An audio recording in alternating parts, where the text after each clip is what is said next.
ओम कर्पूर गौरा संसार सारा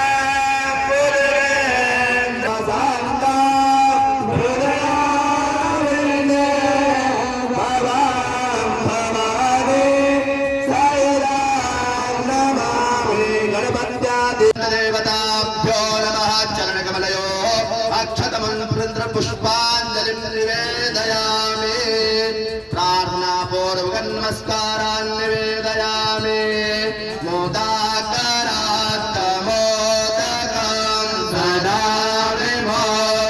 विमोक्तिदायकं कलाधरावतारम्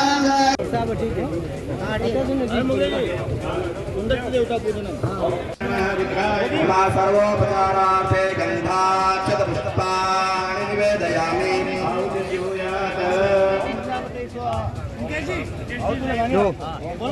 ओम प्रजापते स्वाहा अरे अंदर साकर लेके नहीं लगानी अभी। ओम प्रजापतये नमः इदं सोमाय नमः इदं वरुणाय नमः इदं वरुणाय नमः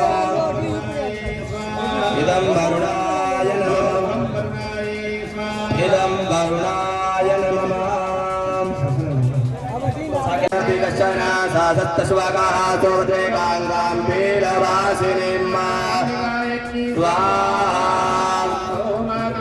रजता प्रथमानो निवेशयन्नमृतं मृदयञ्च हिरण्येन सविता रथेन देवो जाते भुवनानि पश्यन्न उर्याय स्वाहा ॐ सोमाय स्वाहा ॐ सोमाय स्वाहा ॐ बुधाय स्वाहा ॐ प्रियंवदाय स्वाहा ॐ शुक्राय स्वाहा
तन्वाशंतमया गिरिशंता विचाकशी ओम जामृकुंगिरिशंतहस्ते विप्रस्तवे शिवांगिरित्रसं गुरुमान्दाकारं भुजगशयनं पद्मनाभं सुरेशं विश्वाधारं गगनसुदृशं मेघवर्णं शुभांगं लक्ष्मीकान्तं कमलनयनं योगवृद्ध्यानगम्यां वन्दे विष्णुं भवभयं सर्वलोकैकनाथं ओम सहस्रशीर्षा पुरुषा सहस्राक्ष दीदी दिखेंगे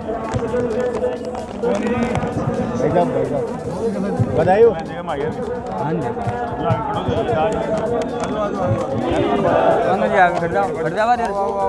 सरकार मोदी ने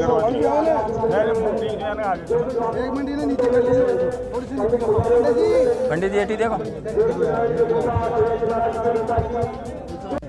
पानी का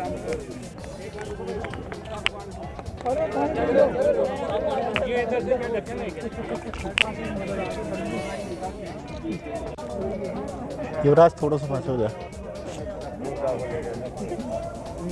ये हमारे ज़िले की सभी प्रबुद्धजनों की और हिंडोली नैनवा तहसील के सभी वरिष्ठ जनों की बड़ी इच्छा थी कि बारिश का मौसम आता है, बारिश के मौसम के बाद में जब फसलें बड़ी हो जाती हैं तो नंदी गाय, बूढ़ी गाय, केड़े केड़ियाँ वो जब खेतों में घुसती है तो मनुष्य और गाय बैल के बीच में एक बड़ा खिंचाव तनाव हो जाता है उस समय के दौरान, और उस समय गौवंश की बड़ी बेकदरी होती है।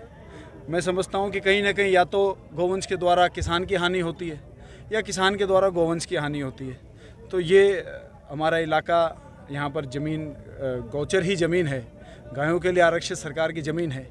यहीं पर सभी वरिष्ठ लोगों ने मिलकर तय किया, और बड़ी खुशी की बात तो ये है कि आसपास में 50 बोरिंग के पॉइंट जिनके खेत हैं वहाँ सूखे निकले हुए हैं, लेकिन गौशाला में जब पहली बार बोरिंग लगाया, पहला पॉइंट, उस पॉइंट में इतना पानी आया कि आने वाले समय में ये पूरी गौशाला डेवलप हो जाएगी। मैं समझता हूँ कि ये सीधा भगवान शिव शंकर का आशीर्वाद है इस जगह को, और शायद ये इतने सालों से ये जगह खाली, बाकी तो अभी तो जंगल पे भी अतिक्रमण हो रहे हैं सभी जगह, लेकिन ये जगह खाली किसके लिए रही?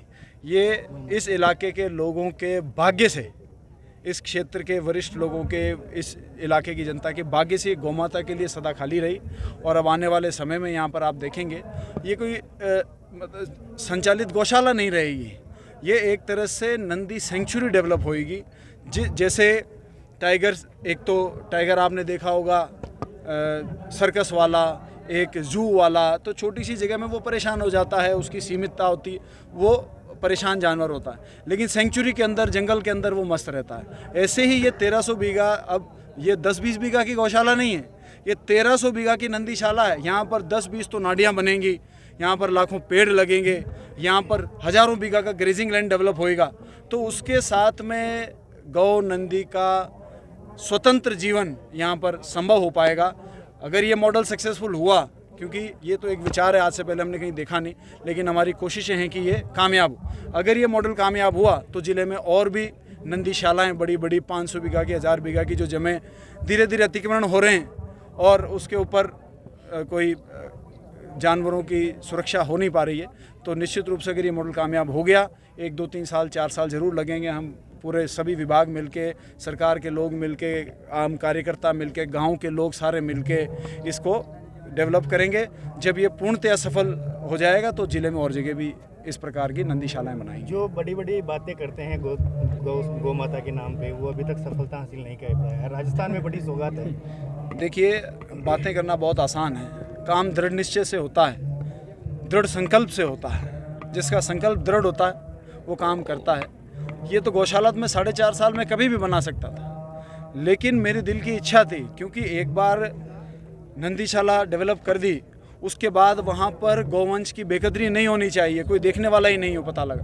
तो इसलिए जब हम खुद सारे मिलकर इसकी खुद सेवा करके इसमें खुद भाग बन सकें, तभी हम लोगों ने इसका काम शुरू किया। और आने वाले समय में आप देखेंगे कि किस प्रकार से नंदी सेंचुरी कहूँगा मैं इसको, ये कोई गौशाला नहीं है, ये नंदी सेंचुरी डेवलप होगी, जो केवल नंदियों और गायों के लिए, बूढ़ी गायों के लिए, बच्चे केड़ियों के लिए, बिना दुधारू पशु जिनकी बेकदरी होती है, उन पशुओं के काम आएगा।